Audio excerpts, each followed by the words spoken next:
Vous êtes à la source de l'actualité. À toutes et à tous, bonsoir, les grandes articulations. Planification du développement territorial, une nouvelle étape vient d'être franchie. En témoigne la mise en place du comité de pilotage chargé d'élaborer les schémas régionaux d'aménagement et de développement, et c'est pour mieux organiser l'espace national. Dans la préfecture de Lola, mise en service de plusieurs infrastructures d'accès à l'eau potable. Pour la circonstance, on note une mobilisation exceptionnelle à tous les niveaux. Les populations sont aux anges. C'est l'une des difficultés du moment. Il s'agit du retrait de l'argent, du téléphone, une situation jusque-là sans solution. Mais derrière, des interrogations sont soulevées. Elles sont nombreuses à découvrir ensemble dans cette édition. Bienvenue. C'est un pas de franchi dans la planification du développement territorial. Officiellement, le Premier ministre, chef de gouvernement, installe le comité de pilotage chargé d'élaborer les schémas régionaux d'aménagement et de développement. Finalité, mieux organiser l'espace national pour une croissance durable et inclusive. Hadi Kamara. C'est dans cette salle que la Guinée, sous le leadership du président de la République, inscrit une nouvelle page dans l'architecture de son développement. C'est l'installation du comité de pilotage chargé de l'élaboration des schémas régionaux d'aménagement et de développement, SRAD en abrégé. L'acte posé ce matin consacre une mutation de la gouvernance publique. En procédant aujourd'hui à l'installation du comité de pilotage chargé de l'élaboration des schémas régionaux d'aménagement et de développement, nous posons un acte stratégique qui couronne tout un processus qui est engagé depuis 4 années. Un acte qui traduit la volonté du gouvernement d'organiser rationnellement notre territoire afin d'accompagner efficacement la transformation structurelle engagée sous le leadership de son Excellence, Monsieur le Président de la République, à travers principalement le programme Simandou 2040. Aucun développement durable ne peut se faire sans planification cohérente. Les SRAD doivent devenir l'outil central d'orientation territoriale de nos politiques publiques. Autour de cette table, institutions républicaines, partenaires techniques et cadres des départements concernés, comme pour dire que l'initiative est un dispositif qui devient le chaînon opérationnel reliant les ambitions nationales aux réalités locales. Sous les instructions du Premier ministre, nous avons déjà mis en place les comités techniques dans les régions, dans les différentes régions naturelles, mais aussi dans les préfectures, pour s'assurer que le développement de la Guinée, ce n'est pas un développement qui s'arrête à Conakry, mais c'est un développement qui concerne toute la Guinée. C'est de savoir quel est le besoin aujourd'hui de Yomo, quels sont les besoins de Kassa, quels sont les besoins de Timbi Madina, quels sont les besoins de Sigring. C'est pour alimenter ces besoins, les mettre dans, avoir une cohérence directe avec le programme de développement socio-économique durable et responsable Simandou 2040.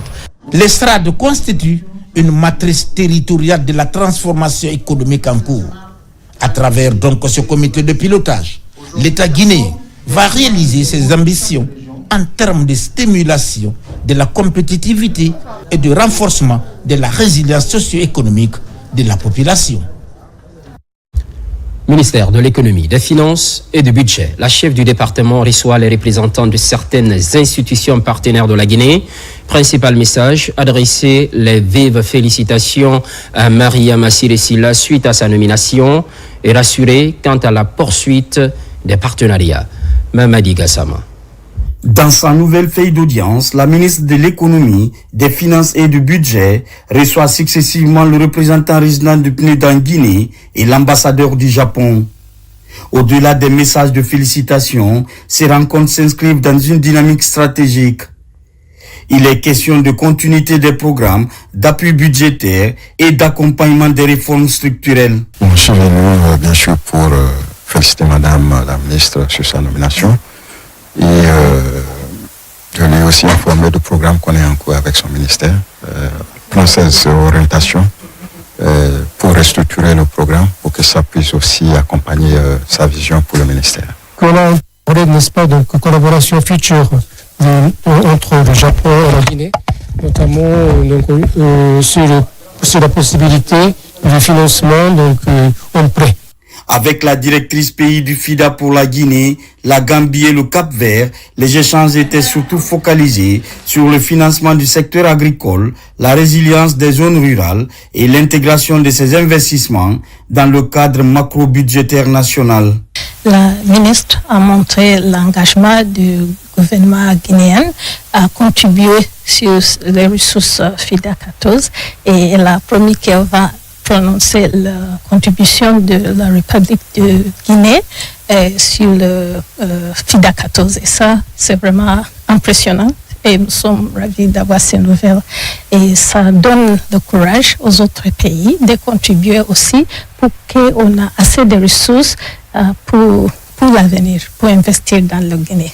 Ces différentes rencontres s'inscrivent dans une série de prises de contact, donnant ainsi le ton au renforcement d'un partenariat solide entre la Guinée et les institutions de financement. Lutte contre la corruption et pratique de la bonne gouvernance, la structure spécialisée de l'État était face à la presse. Une animation assurée par Dr Mohamed Berete, secrétaire exécutif.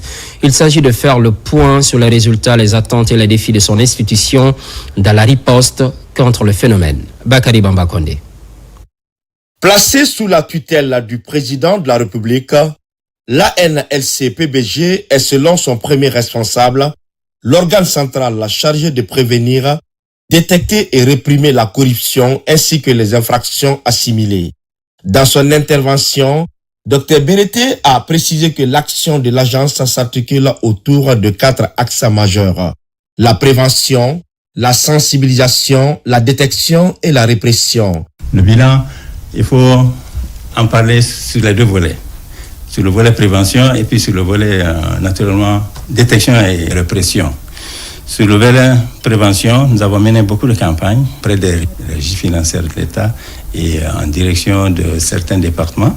Et puis à l'intérieur du pays, nous avons l'année passée dépêché une équipe qui est partie de Conakry. Nous avons sillonné un certain nombre de préfectures, de Conakry à Kinya, passant par Dabola, Kankan, jusqu'à Zérekoré. Nous sommes venus jusqu'à Farana. Donc, il reste encore une bonne partie du territoire national que nous devrions couvrir par cette campagne de sensibilisation, d'information et sensibilisation de la population et de l'ensemble des acteurs. Du point de vue détection et répression, naturellement, beaucoup d'affaires ont été déférées auprès de la CRIEF. La CRIEF est en train de les examiner actuellement et d'autres sont en instruction. Et lorsqu'une affaire est en instruction, comme vous le savez, naturellement, c'est le secret total qui doit l'encadrer jusqu'à ce que nous ayons toutes les données le concernant avant de faire nos conclusions à leur sujet. Parmi les défis majeurs évoqués figure le blanchiment de capitaux, considéré comme l'un des principaux enjeux actuels. Dr Berete a assuré que la lutte contre cette pratique illicite constitue une priorité dans l'agenda de l'agence et que des mesures sont en cours pour y faire face efficacement. Le blanchiment des capitaux, naturellement, nous incombe. Ça nous incombe et c'est pour cela. Nous sommes en train de chercher des formations à l'intention de nos cadres en matière de crypto-monnaie et en matière d'intelligence artificielle. Parce que c'est par ces 2 mécanismes aujourd'hui, de façon générale, que les gens passent pour blanchir. Parce que tout blanchiment qui passe par ces 2 créneaux, s'ils ne sont pas bien maîtrisés par les gens qui doivent absolument lutter contre, naturellement, on n'y pourra rien. Enfin, il a tenu à rassurer l'opinion publique quant à l'indépendance de l'institution, rappelant que la lutte contre la corruption est une responsabilité collective. Il a donc invité toutes les structures publiques et privées à s'impliquer activement, notamment en dénonçant les actions répréhensibles. On poursuit avec le secteur économique et département du commerce. Des prix plafonds sont fixés à la suite d'un protocole d'accord, une entente scellée entre les acteurs impliqués dans le transport, l'achat et la livraison des produits de large consommation comme le sucre et le riz, et c'est pour soulager le panier de la ménagère. Falilou Diallo, Marwan Kamara. Assurer une disponibilité continue des produits de grande consommation et préserver des prix accessibles sur toute l'étendue du territoire national, la Chambre de commerce, d'industrie et d'artisanat de Guinée réaffirme ainsi sa ferme volonté à faire respecter cet accord signé de manière consensuelle avec les autorités. Nous, opérateurs économiques, nous, population de la Guinée, nous devons reconnaître les acquis, les efforts de ce que le gouvernement reconnaît à la population guinéenne à travers le secteur privé et sous la responsabilité de la Chambre de commerce. Nous avons bénéficié d'une levée de suspension de Siré de 3 mois et demi. Ça, c'est une première dans l'histoire. Imaginez la contrepartie de ça. Ça, c'est vraiment un don, un acquis que le gouvernement a accordé à l'ensemble de tous les acteurs pour faire bénéficier la population guinéenne. Du côté des grands importateurs et autres détaillants, la mesure est globalement saluée. Nombreux sont ceux qui y voient une réponse concrète aux tensions économiques actuelles et un espoir de soulagement durable pour les ménages. Le riz étuvé 5% brisure de 50 kg à Conakry ne doit pas excéder 280 000 au détail. Le riz blanc 25% brisure 50 kg ne doit pas excéder 260 000. Le riz étuvé 5% brisure de 25 kg est plafonné à 140 000 francs guinéens. La farine, sac de 50 kg, est plafonné à 360 000 francs guinéens. Le sucre, 50 kg, est plafonné à 350 000 francs guinéens. L'huile végétale est plafonnée à 305 000 francs guinéens pour 20 litres. L'oignon, sac de 25 kg, est plafonné à 270 000. Le lait en poudre est plafonné à 980 000, le sac de 25 kg. La poule entière, le carton de 10 kg, est plafonné à 310 000, le carton. La cuisse de poulet, carton de 10 kg, est plafonné à 220 000. Jusqu'au 30 juin, à Conakry, ces denrées ne doivent pas être vendues au-delà de ces prix que je viens de citer. Cette mesure, qui démarre ce 17 février, s'étendra jusqu'au 30 juin prochain. La Chambre entend prévenir toute spéculation abusive et éviter des hausses injustifiées susceptibles d'impacter négativement les populations. Domaine des télécommunications, entre modernisation des infrastructures et impératif de souveraineté numérique, les défis sont énormes. Pendant ce temps, le ministre Mourana Souma poursuit sa série de visites. Après Areba, il s'est rendu à l'ANSSI, Agence nationale de la sécurité des systèmes d'information. Marie-Angélique Bangura. Créé en 2006, Ariba a longtemps occupé une position stratégique dans la production et la commercialisation des services mobiles. Mais 2 décennies plus tard, la situation est peu reluisante.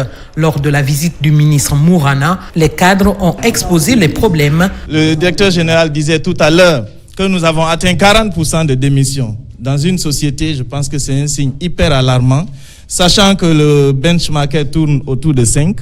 Ça veut dire qu'on est pratiquement à 8 fois ou 9 fois le taux qui est admissible dans une société.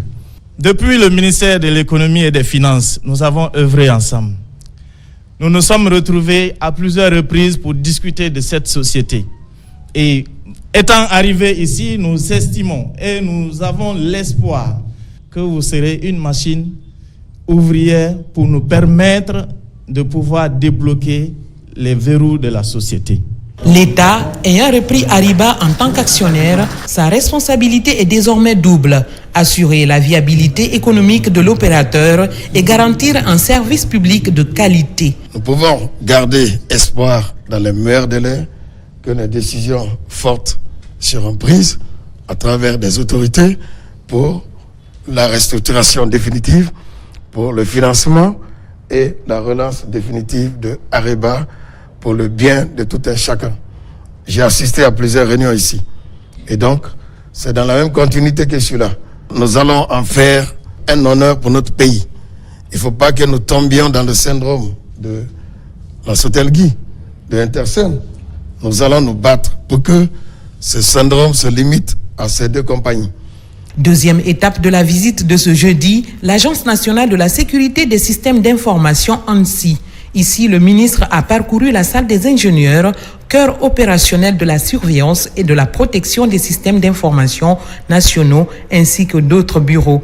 L'agence intervient sur plusieurs axes structurants: L'investigation numérique, l'audit de sécurité des systèmes d'information, la sensibilisation des administrations et des acteurs privés aux bonnes pratiques cyber. En se rendant à Ariba et à Lancy, Mourana Souma s'imprègne des réalités et prend bonne note des problèmes de l'architecture numérique.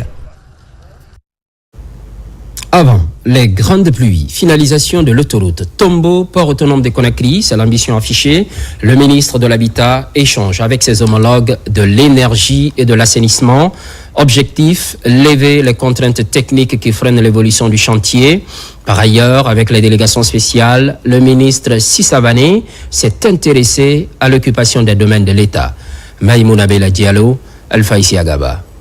Au ministère de l'Habitat, de l'Urbanisme et de l'Aménagement du territoire, le ministre Mohamed Sissavané rencontre tout d'abord ses collègues de l'énergie et de l'assainissement, ainsi que des présidents de délégation spéciale de Conakry.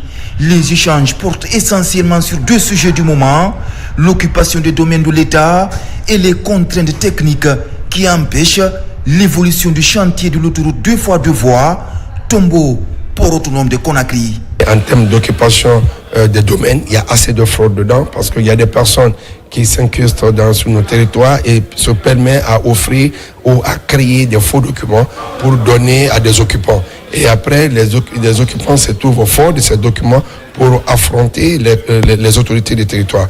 Mais si désormais le département est déterminé à nous accompagner dans la vérification de tous ces documents et à poser le véritable diagnostic, je crois que ce que nous pouvons retenir, l'avenir sera meilleur pour les collectivités. Pour le respect du délai contractuel du chantier de l'autoroute Tombo port autonome de Conakry, le ministre de l'Habitat veut aller vite.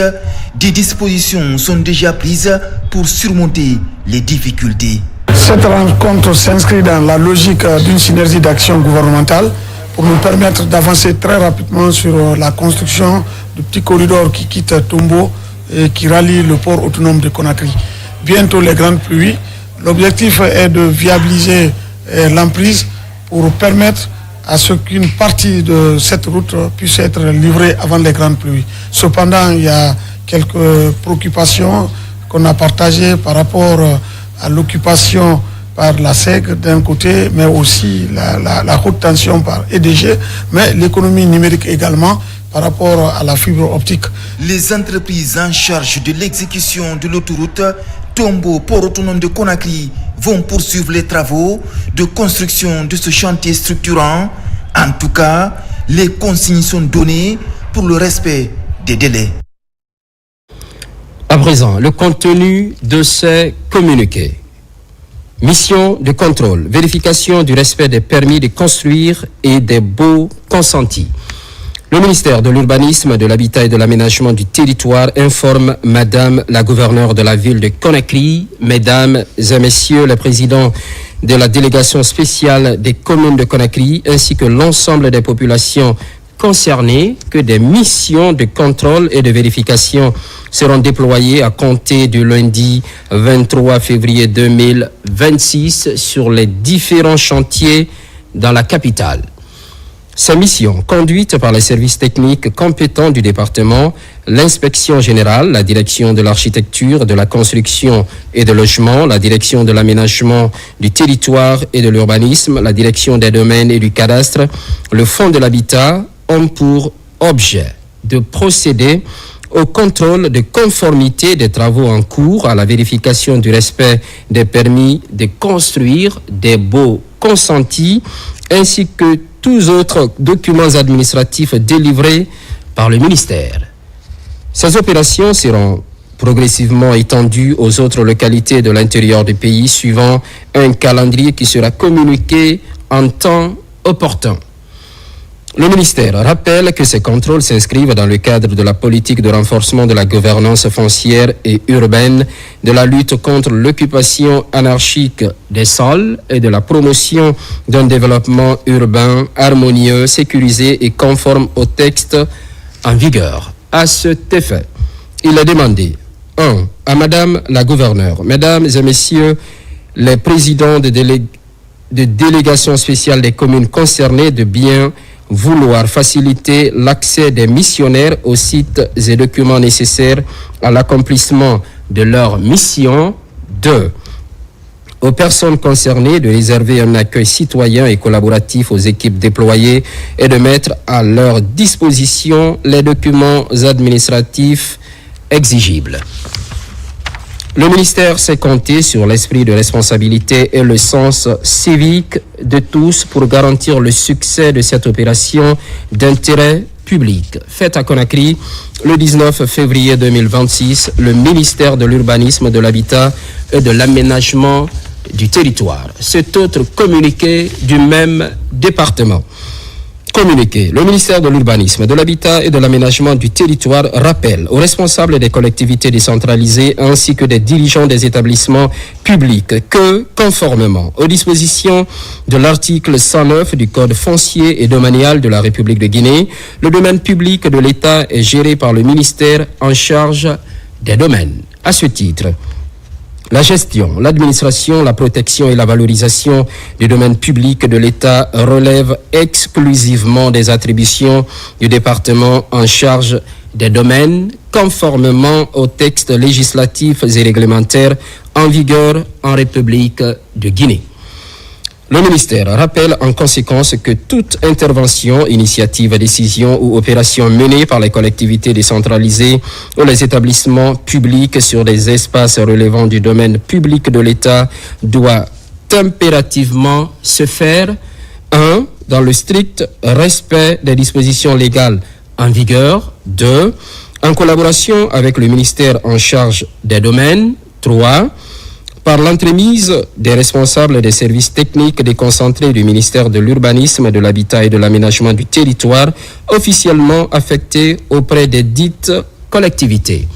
Cette exigence vise à garantir la cohérence de l'action publique, la sécurisation juridique des actes administratifs, la prévention des conflits fonciers et la préservation durable du patrimoine foncier de l'État. Nous réitérons la pleine disponibilité du ministère de l'Urbanisme, de l'Habitat et de l'Aménagement du territoire à travailler en étroite collaboration avec l'ensemble des collectivités décentralisées et des établissements publics sous sa coordination pour assurer une gestion harmonieuse, transparente et durable du foncier dans notre pays. Il appelle chacun au respect scrupuleux des textes en vigueur dans l'intérêt supérieur de l'État et des populations. Fait à Conakry, le 19 février 2026, le ministère de l'Urbanisme, de l'Habitat et de l'Aménagement du territoire. Dans l'actualité, la protection civile renaît de ses cendres. Plusieurs chantiers sont ouverts comme les casernes et le siège de la direction générale. Le ministre de la Sécurité sillonne les différents ouvrages. Le niveau d'exécution semble satisfaisant, mais au-delà, le respect des délais contractuels est rappelé avec insistance. Colonel Morikaba. Journée marathon pour le ministre de la Sécurité et de la Protection civile, accompagné des cadres de son département. Tour à tour, ils ont visité les chantiers des futures casernes de la protection civile de Matam à Kaloum, en passant par Anta, Kagbele et Koloma. Objectif, s'imprégner de l'état réel d'avancement des travaux. Les bâtiments sont composés essentiellement de 3 zones. On a la zone pour le stationnement des camions. Il y a la tour d'entraînement, il y a les infrastructures de logement des agents de la protection civile, les dortoirs en particulier. Il y a les réfectoires qui sont aussi inclus dans les travaux. Et aussi, elles sont entièrement autonomes en énergie électrique, elles sont autonomes aussi en énergie hydrocarbures. Créée en 1954, c'est la toute première fois que la protection civile bénéficie des casernes flambant neuves, dotées de toutes les commodités nécessaires. Je voudrais remercier le président de la République et son premier ministre, chef du gouvernement.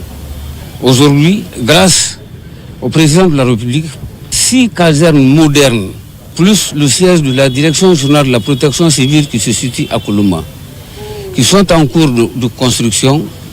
Donc, c'est ce que nous attendons. Et ces casernes-là seront livrées avec des équipements extra modernes. Depuis l'avènement du président Mamadi Doumbouya, la protection civile connaît un nouvel essor. Aujourd'hui, elle dispose d'une centaine de véhicules et de casernes modernes équipées de matériel technique adapté. En plus des infrastructures à Conakry, ce sont des engins roulants mis à disposition du côté de Farana, geste une nouvelle fois profitable à la protection civile. Ibrahima Oulenfofana. La région administrative de Farana est devenue le théâtre des incendies ces derniers temps. Des vivres et non-vivres calcinés, des blessés graves et un cas de mort enregistré. Pendant ce temps, ce service déconcentré n'était pas opérationnel. Mais avec la volonté du président de la République, Mamadi Doumbouya, la protection civile de Farana revient en force. Dans ce mois, la région administrative de Farana a connu plusieurs incendies. D'abord, la station de Kissoudou, ensuite l'Institut supérieur ici, l'ISAF, et enfin le marché de Dapola. Ces moyens roulants que vous voyez, c'est la volonté du chef de l'État, Mamadi Doumbouya, qui veut renforcer les capacités opérationnelles des services d'incendie et de secours de l'ensemble du pays, et y compris la région administrative de Farana. Ce coup de pouce de l'État guinéen est composé d'un camion d'incendie de 15 mètres cubes, d'une ambulance, d'une pompe funèbre, un bus pour le transport du personnel et un pick-up de commandement. Tellement content d'avoir ces engins-là. À partir d'aujourd'hui, on est à la disposition de la population de Farana pour tout ce qui est lié dans le cas d'extinction, de secours à victimes, de sauvetage. On est à leur côté. Des véhicules qui coûtent très très cher. Au nom de la population de la commune urbaine, nous disons un grand merci au président de la République et son gouvernement. Et nous nous engageons à soutenir ces services de protection civile pour que ce matériel qui est maintenant disponible soit utilisé à bon escient au bénéfice de la population.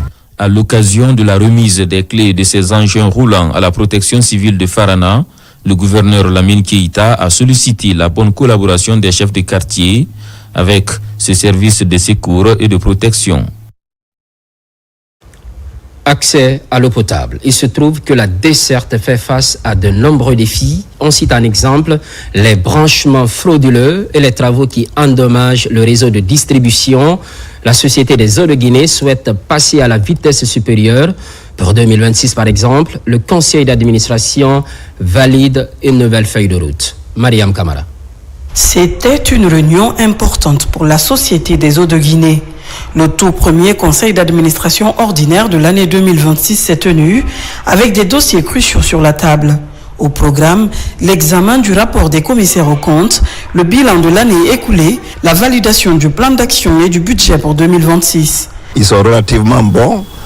Toutefois, les défis sont importants. Les préoccupations, notamment celles liées aux investissements. Et surtout au regard des objectifs du programme Simando 2040, où les ambitions affichées sont de fournir de l'eau potable à toute la population guinéenne. L'ambition affichée à l'issue de ce conseil est d'améliorer concrètement la desserte en eau potable sur l'ensemble du territoire. En 2026, les grands travaux doivent commencer pour mobiliser 200 000 m3 supplémentaires sur Conakry. Et c'est le même cas pour l'intérieur du pays. La première tranche du schéma directeur, encore je répète, le budget il est bouclé par l'État guinéen. Donc c'est un projet d'envergure autour de 700 millions de dollars sur Conakry et sur d'autres villes, comme je le disais, les grandes villes secondaires de l'intérieur du pays, les 7 capitales régionales. Parmi elles, il y a des projets dont les études sont très très avancées et qui vont arriver à maturation, qui doivent naturellement déboucher par le démarrage des ouvrages. Cette année, la feuille de route de la société est chargée. La direction compte mettre le paquet sur plusieurs fronts, entre autres priorités, la lutte contre la fraude, un fléau qui pèse lourdement sur le réseau. Autre défi de taille, la problématique des installations endommagées lors des travaux routiers, un véritable casse-tête pour le service public. Mais l'objectif principal demeure celui d'étendre et d'améliorer la couverture et la qualité de la desserte en eau potable. Plus loin, à Lola, les populations sont en extase. À l'origine, mise en service de plus de 20 forages. C'est la concrétisation d'un rêve longtemps caressé par les communautés locales. Une contribution du maître Keoulendoré, fils du terroir. Guéné Yansani, images et témoignages. Dans la commune urbaine de Lola, les premiers résultats sont déjà visibles. Plusieurs quartiers disposent désormais de forages fonctionnels, mettant fin à de longues années de pénurie d'eau. Pour de nombreuses familles, c'est un soulagement concret. Moins de distance à parcourir, moins de risques sanitaires liés à l'eau insalubre et un gain de temps considérable pour les femmes et les enfants. L'eau est la source de vie. Elle est essentielle à la santé, au bien-être et au développement de toute communauté. En offrant ces forages à notre population, vous posez un acte hautement symbolique et plein de sens. Et remercier le donateur, Maître Kaboulé Doré, et tous ceux qui de près et loin ont d'ouvrir pour rendre effective l'acquisition de ces points d'eau dont la réalisation va permettre à la population d'éviter les maladies. À travers cette initiative, le donateur entend accompagner la dynamique nationale de développement en matière d'accès à l'eau potable, notamment dans les zones les plus vulnérables. Au nom de notre champion, son Excellence Mamadi Doumbouya, président de la République. Ce projet, il faut le noter, est différent du PDL, c'est-à-dire le plan de développement local. Il vient répondre à une préoccupation majeure des populations de Lola, celle de disposer d'une eau propre, accessible et suffisante. Avait un besoin criard d'eau au niveau de la structure, surtout l'eau potable. Et la pompe qui a été créée ici, franchement, c'est une pompe digne de nom. Au-delà de l'infrastructure, c'est un message d'espoir qui est envoyé aux populations. Celui d'un avenir où l'accès à l'eau potable ne serait plus un privilège. Autonomisation des femmes dans la valorisation du riz en Afrique de l'Ouest. Le programme déroule son agenda en tenant son 3e comité de pilotage. La session a permis l'adoption du plan de travail et de budget annuel 2026. Fodé Camara. Ce projet couvre la Guinée, le Niger, le Sénégal et la Sierra Leone. Entre autres défis, transformer les petites et moyennes entreprises féminines en véritables locomotives de modernisation de la filière rizicole. L'enjeu est de briser le cycle de la précarité en milieu rural. Ce programme, en fait, couvre surtout les femmes dans certaines zones, dans certaines préfectures, notamment les préfectures de Sigiri, Kouroussa, Dinguira, Boké, Koya et Dubreka. Et lors de ce comité de pilotage, nous avons pu effectivement étudier les difficultés rencontrées dans la mise en œuvre de ce projet. Il y a des recommandations qui ont été formulées lors du comité de pilotage précédent que nous avons eu à valider. Donc, nous assurer que la mise en œuvre a été effective. Cette ambition de transformation structurelle repose sur une synergie internationale, une synergie d'action où le programme des Nations Unies pour le développement et la Banque islamique de développement apportent leur soutien technique et financier. Ce projet vient en complément du projet régional de développement de la chaîne de valeur riz. Alors, il cible plus particulièrement les femmes actives dans la post-production de la chaîne de valeur du riz. Ces femmes n'ont le plus souvent pas les moyens financiers pour démarrer ou pour renforcer leur activité.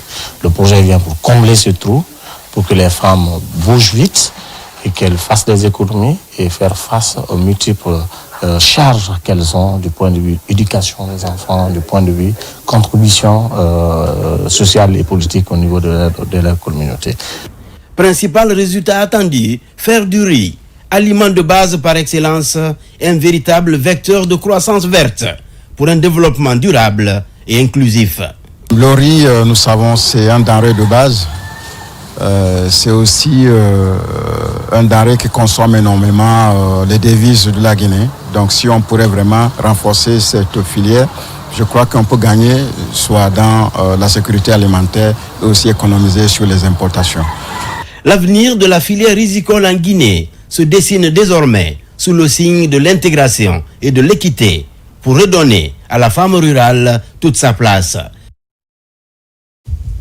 À Mamou, les plateformes de la société civile se mettent à jour. Le leadership et la bonne gouvernance sont les thèmes développés et une manière de les rendre plus efficaces sur le terrain. Mamadou Patiabalde, correspondance. La coalition nationale des organisations de la société civile guinéenne multiplie les efforts pour promouvoir la bonne gouvernance et le leadership en Guinée. Pour réussir ce pari, des membres de la CONASOC venus des régions de Mamou et de Labé échangent sur la question. Les organisations de la société civile jouent un rôle essentiel dans l'accompagnement des réformes démocratiques, la promotion de la transparence et l'exercice d'un leadership responsable.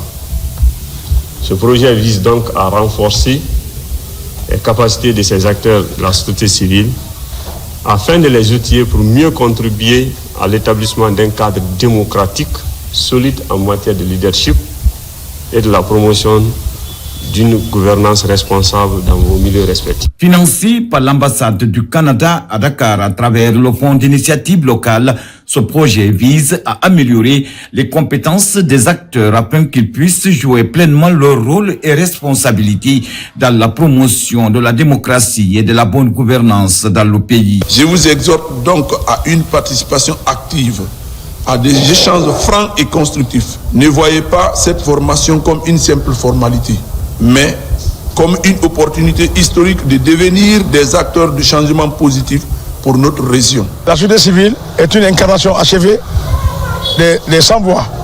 Donc, fort de cette posture, il va de soi que jouer notre rôle sur le terrain ne fera l'ombre d'aucun doute. Avec les mécanismes de suivi, évaluation des politiques publiques et les moyens de promouvoir la transparence et la redevabilité, la CONASAC prouve une fois de plus sa détermination à accompagner le gouvernement dans ses efforts de développement de la nation. Certainement, vous avez été confronté aux difficultés liées au retrait d'argent via le téléphone, un véritable serpent de mer ces derniers temps.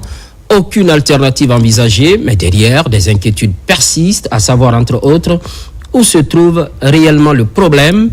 C'est le grand format de la rédaction, signé Mamadou Alpha Baldé.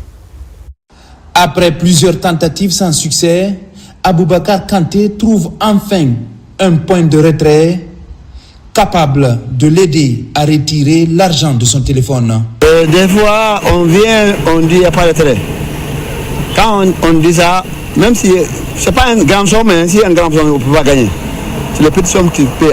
On demande si c'est 100 000 ou bien 200 000 ou 500 000. Mais quand vous dites 5 millions ou bien 10 millions, c'est impossible. Il n'y a pas là à l'air là. Vous comprenez? C'est ça le problème. Tout à l'heure, il n'y a pas de retrait. Seulement, il y a des pauvres, mais le retrait n'a pas. Pourquoi? Il n'y a pas de retrait partout là. Ça, c'est pas bon. Et qu'est-ce que vous souhaitez? Nous, on veut, il y a retrait, il y a dépôt. Ça, c'est bon. Ces derniers mois, trouver du cash dans les points de dépôt et de retrait électroniques est devenu rare.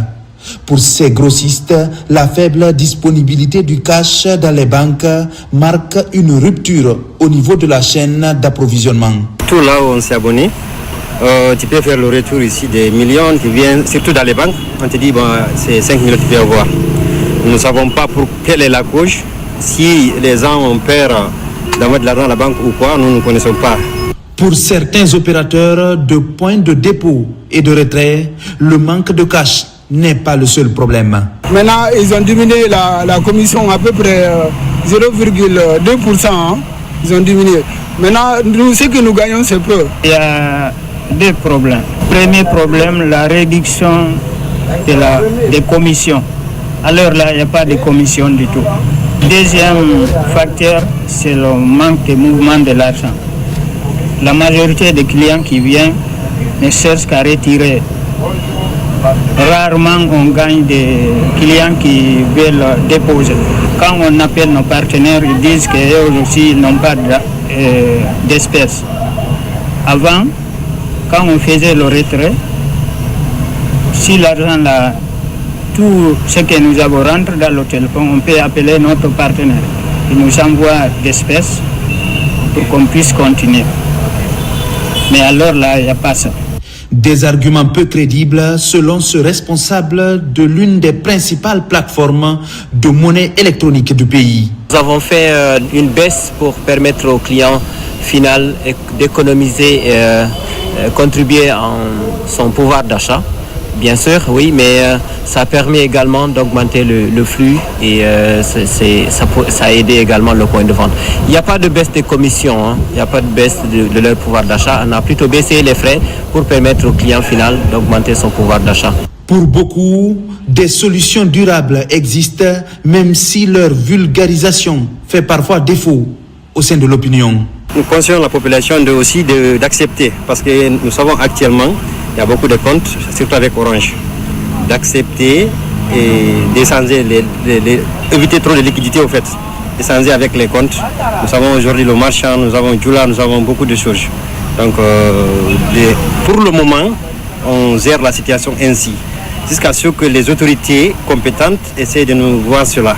Former nos clients, toute la base de nos clients qu'aujourd'hui, ils peuvent utiliser leur compte Orange Money et intégrer le digital à travers l'application Orange Money Maxit et ils peuvent payer bon nombre de services, d'ailleurs tous les services via Orange Money, à savoir le paiement de factures, l'achat de crédit, achat de passe. Les factures peuvent payer l'électricité, ils peuvent payer l'eau, ils peuvent payer l'abonnement TV, ils peuvent acheter des vignettes. Pendant que les points de retrait sont à sec à plusieurs endroits, de nombreux citoyens se posent encore des questions. Ils ont l'argent, mais ils n'ont pas d'argent.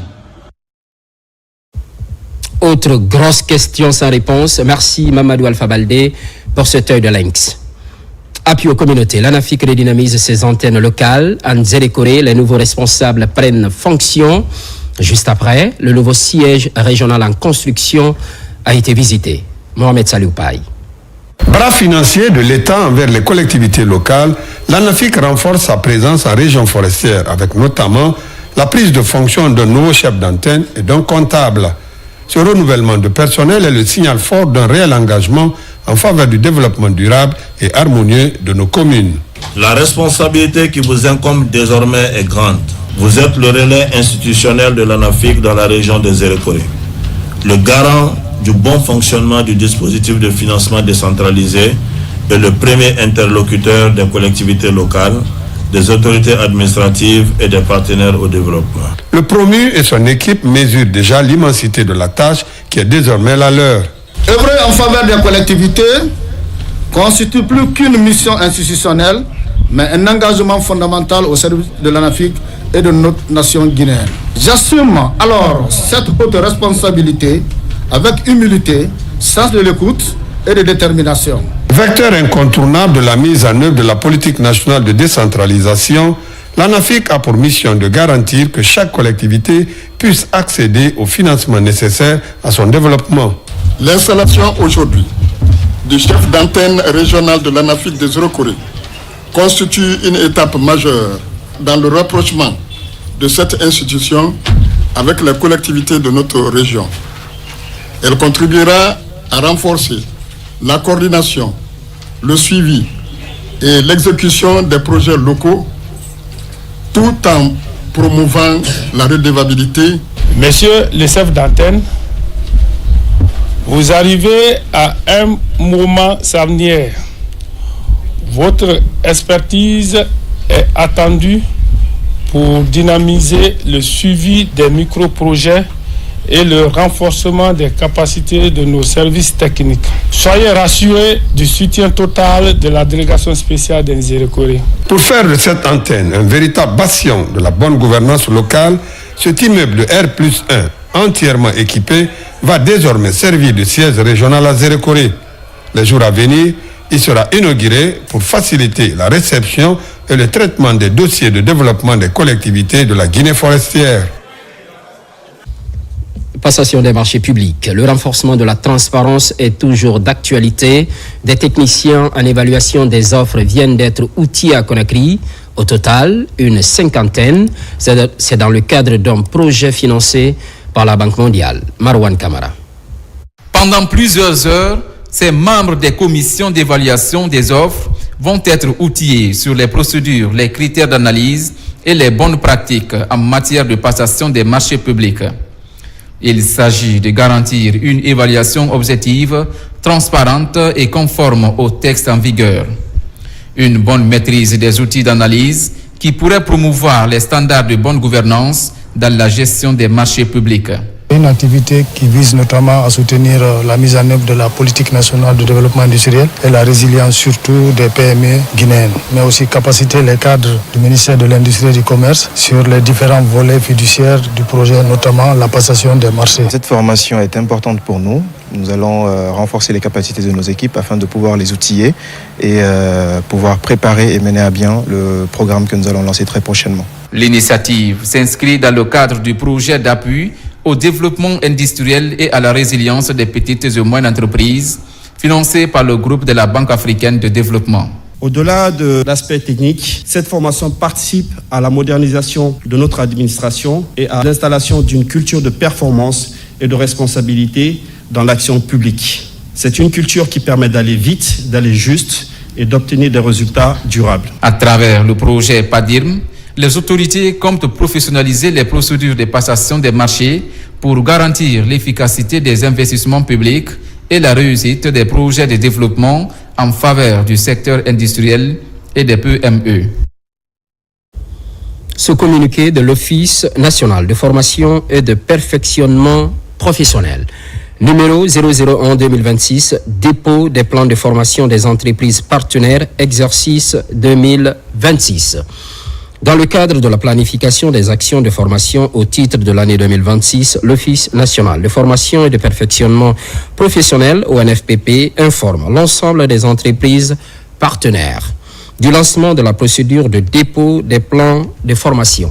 À cet effet, chaque entreprise est invitée à constituer un dossier comprenant obligatoirement une demande officielle adressée au directeur général, le formulaire d'expression des besoins de formation dûment renseigné, signé et cacheté, les formulaires de description des actions de formation correctement complétés.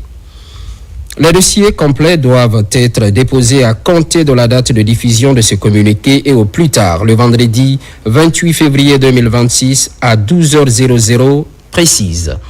Tout dossier incomplet ou transmis hors délai ne pourra être pris en compte dans la programmation des formations au titre de l'exercice 2026. Modalité de dépôt. Dépôt physique, secrétariat central, 2e étage, immeuble ONFPP, Dixine Terrasse, Conakry, République de Guinée. Dépôt électronique, oumar.kaba@onfpp.gov.gn.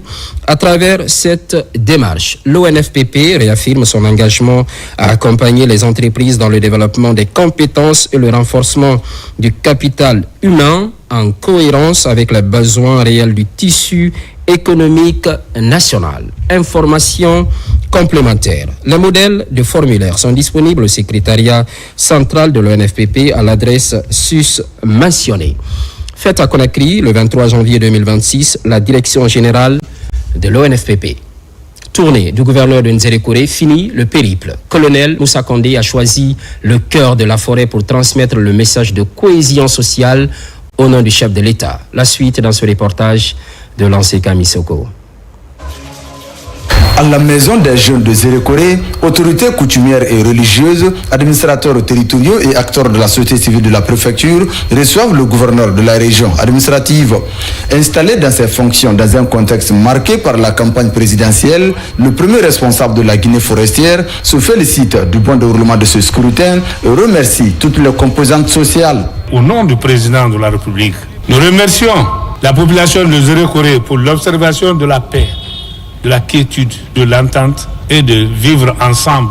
Ça prouve que les conseils que les notables, les religieux donnent à Nzérékoré ont été bien entendus. Chef-lieu de la région administrative, les autorités préfectorales et communales de Nzérékoré s'engagent à accompagner les initiatives de développement sous le leadership du président Mamadi Doumbouya. Les populations de Nzérékoré, par mon biais, vous demandent de transmettre leurs remerciements à son Excellence M. Mamadi Doumbouya pour les efforts qu'il ne cesse de fournir pour l'amélioration des conditions de vie du peuple guinéen en général et des citoyens de Nzérékoré en particulier. Je réitère notre entière disponibilité et celle de toute la population de Nzérékoré à œuvrer à vos côtés pour faire de notre région un modèle de stabilité et de prospérité.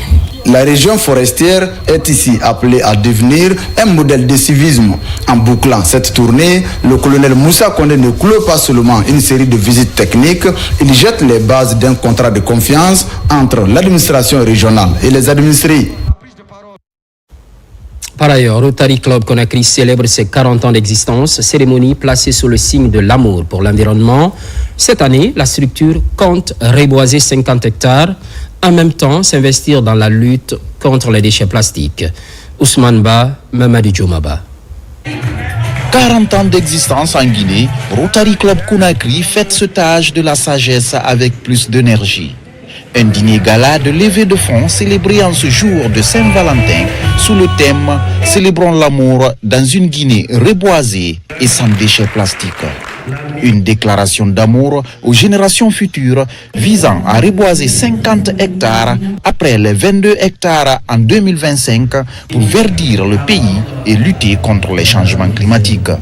Cette édition met l'accent sur la lutte contre les déchets plastiques qui polluent nos océans, nos fleuves et nos rues, menaçant la santé de nos communautés et la biodiversité. Ensemble, éradiquons-les par des campagnes de collecte, de recyclage et d'éducation. Et visons plus grand. Avec vos contributions, reboisons 50 hectares supplémentaires pour verdir notre pays et lutter contre le changement climatique. Chaque année, ce sont environ 8 millions de tonnes de déchets plastiques qui se retrouvent au fin fond des océans.